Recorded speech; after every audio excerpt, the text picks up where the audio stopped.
चिंतन श्री गुरुदेव दत्त श्री स्वामी समर्थ महाराज की जय। स्वामी दत्त सेवा चॅनलवर तुम्हा सर्वांचे खूप खूप स्वागत। तुम्हा सर्वांना आरोग्य उत्तमाचं मिळू दे, दीर्घायुष्य लागू दे। स्वामी समर्थांनी तुमचं सगळ्यांचं आरोग्य उत्तमाचं घेऊ दे असं स्वामीचरणी प्रार्थना करते आणि माझ्या व्हिडिओला सुरुवात करते। तर बघा, उद्या गुरुवार, कार्तिक महिना आणि कार्तिक महिन्यात गुरुवारी आलेल्या संकष्टीला कार्तिकी संकष्टी असं म्हणून ओळखलं जातं। तर संकष्टीला जे कोणी उपवास करतात, जे कोणी गणपतीची सेवा करतात, गणपतीची पूजा करतात, मनोभावी त्याला प्रार्थना करतात, त्याला गणपती बाप्पा नक्कीच चांगलं फळ देत असतो। जो कोणी उपवास करून गणपतीच्या काही सेवा करतो त्याच्या अडचणी गणपती बाप्पा दूर करत असतात। उद्या संकष्टीला आपल्याला एक सेवा करायची आहे, एक उपाय करायचे। तो कोणता? तर बघा, आपली मुलं शिकलेली आहेत, त्यांना चांगली नोकरी मिळावी, मुलांच्या शिक्षणात वाढ व्हावी, मुलांच्या व्यवसायात वाढ व्हावी, मुलं चांगले शिकल्यात त्यांना चांगल्या प्रकारची नोकरी मिळावी, मुलांना शिक्षणामध्ये चांगले मार्क पडावेत, ज्या काय मुलांच्याबद्दल अपेक्षा तुमच्या आहेत त्या सगळ्या पूर्ण होण्यासाठी तुम्हाला हा उद्या उपाय करायचा आहे। हा उपाय लहान मुलांपासून मोठ्या मुलांपर्यंत कुणासाठी सुद्धा करू शकता।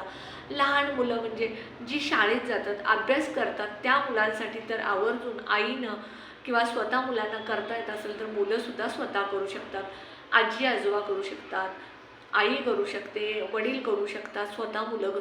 लहान मुलं जी शाळेला जात नाहीत, जी शांत आहेत त्यांना नाही केला तरी चालेल, पण जी मुलं लहान आहेत आणि जी चिडचिड करतात, जी त्रास देतात, जी हट्टीपणा करतात त्यांसाठी सुद्धा आपण हा उपाय करू शकतो।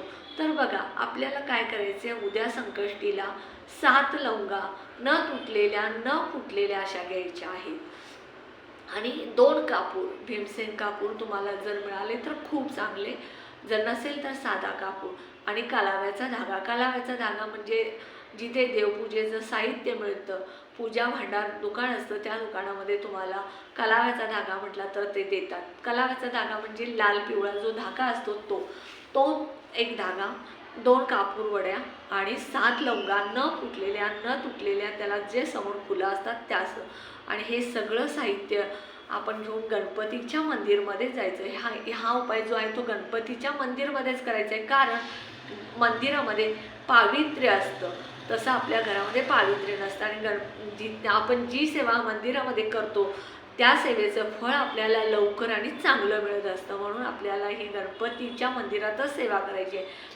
कापूर आणि ज्या 7 लवंगा आहेत त्या आपण एका पुडीमध्ये बांधून घ्यायच्या आणि कालाव्याचा धागा तसाच घ्यायचा आणि मंदिरामध्ये जायचं। जाताना तुम्ही दुर्वाचे 21 दुर्वाची जुडी घ्या, लाल जास्वंद फूल घ्या, अक्षदा घ्या, गूळ खोबरं घ्या आणि हे सगळं साहित्य घेऊन तुम्ही मंदिरात जायचं।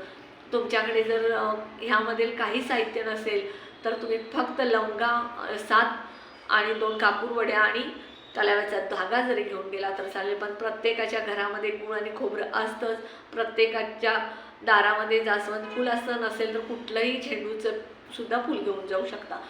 त्यानंतर तुम्ही तिथं गेल्यानंतर गणपती बाप्पांना मनोभावे प्रार्थना करायची। जी काय तुमची मुलगा ज्या मुलासाठी तुम्ही करणार आहे, म्हणजे माझ्या मुलाला चांगल्या प्रकारची नोकरी लागू दे, किंवा माझ्या मुलीला चांगल्या पद्धतीचं स्थळ मिळू दे, माझ्या मुलीला कुठल्या परीक्षेमध्ये जर मार्क पाहिजे असेल तर समजा 10वीला तुमची मुलगी आहे तर माझ्या मुलीला 10वीमध्ये चांगल्या मार्कानं तुम्ही पास करा, माझ्या मुलीला चांगल्या पद्धतीची नोकरी मिळू दे, माझ्या मुलगी कुठली स्पर्धा परीक्षेत देत असेल तर त्यामध्ये तिला चांगलं यश येऊ दे, मुलग्याचा व्यवसाय वाढीत असेल तर त्या व्यवसायामध्ये वाढवू दे, मुलं हट्टीपणा करत असतील तर मुलांचा हट्टीपणा कमी होऊ दे। ज्या काय तुमच्या मनामध्ये मुलांबद्दल अपेक्षा आहेत त्या सगळ्या तुम्ही, इच्छा आहेत त्या तुम्ही बोलायच्या आणि तुम्ही जी कापूर आणि लवंगाची पुडी नेली ती गणपती बाप्पांच्या डोक्याला लावायची, त्यानंतर दोन्ही डोळ्यांना लावायची आणि त्यानंतर चरणाला लावायची आणि तिथे अर्पण करायची। आणि जो कालाव्याचा दोरा आहे तो गणपती बाप्पांच्या कपाळाला, दोन्ही डोळ्याला आणि चरणाला लावून घरी घेऊन यायचा। तिथं जर तुमची मुलांना घेऊन गेला, ज्या मुलांसाठी करताय त्या मुलांना घेऊन गेला तर तिथं तुम्ही अथर्व शीर्ष तुमच्या मुलांकडून म्हणून घ्या, तुम्हीही म्हणा। जर तुमची मुलं म्हणत नसतील, ऐकत नसतील तर तुम्ही स्वतः आईनं, वडिलांनी किंवा आजी आजोबांनी जरी म्हटलं अथर्व शीर्ष तरी चालेल। बाहेरगावी जी मुलं शिकायला आहेत त्यांच्या आईवडिलांनी घरी म्हणजे ज्या गावामध्ये तुम्ही राहता तिथे गणपती मंदिरामध्ये जाऊन हा उपाय तुम्ही करू शकता. तर हा उपाय केल्यानंतर तुमच्या मुलांच्या आयुष्यात हळूहळू बदल होत जाईल. तुमच्या मुलांच्या मार्कमध्ये, शिक्षणामध्ये प्रगती होत जाईल. तुमच्या मुलांच्या व्यवसायामध्ये वाढ होत जाईल. कारण गणपती बाप्पा हे बुद्धीचे दैवत आहेत आणि ही सेवा तुम्ही मनापासून केली तर नक्कीच गणपती बाप्पा तुमच्या मुलांना चांगली बुद्धी देतील, चांगलं तुमच्या मुलांचं कल्याण होईल आणि तुमची मुलं प्रगतीपथावर जातील. हे मी नक्की तुम्हाला सांगते. मनापासून हा जर तुम्ही उपाय सेवा केला, गणपती बाप्पाची सेवा केलेली कधी वाया जाणार नाही. ही सेवा तुम्ही उद्या करून बघा. तुमच्या मुलांच्यात हळूहळू बदल घडून येतील आणि हे बदल घडून आल्यानंतर तुम्ही स्वतः म्हणाल की हा उपाय आम्हाला उपयोगी पडला. तर हा माझा जो व्हिडिओ आहे तुम्हाला सांगितलं मुलांच्या शिक्षणासाठी, मुलांच्या व्यवसायासाठी, मुलांच्या नोकरीसाठी, मुलांना चांगल्या पद्धतीची नोकरी पाहिजे, मुलांना नोकरी आहे, प्रमोशन पाहिजे, ह्या सगळ्यासाठी तुम्ही करू शकता. लहान मुलांच्या हट्टीपणा, चिडचिडपणा कमी करण्यासाठी सुद्धा करू शकता. हा उपाय आई करू शकते, वडील करू शकतो, मुलं स्वतः करू शकतात, मुली स्वतः करू शकतात.